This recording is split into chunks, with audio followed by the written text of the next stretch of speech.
In this video, I will show you how to delete an Instagram account.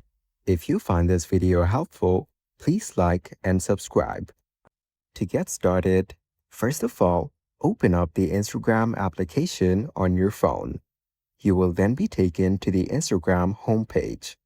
Here, you can view posts and stories of your friends or people that you follow on Instagram. On this page, go to the bottom right corner and tap on Profile. Over here, you can edit and view your profile information. Now, go to the top right corner and tap on the 3 horizontal bars as shown. This is the Instagram settings and activity page. Once you're here, go to Account Center.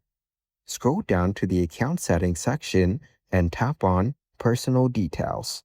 Then, go to Account Ownership and Control. Here, you can manage your data, modify your legacy contact, and more. Now, tap on Deactivation or Deletion. Choose the account you want to delete from here. On this page, select Delete Account and then tap on Continue at the bottom. From here, select the reason why you're deleting your account. For example, too many ads.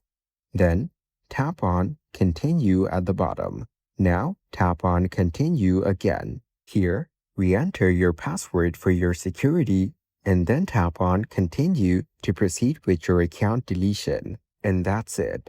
This way, you can easily delete an Instagram account.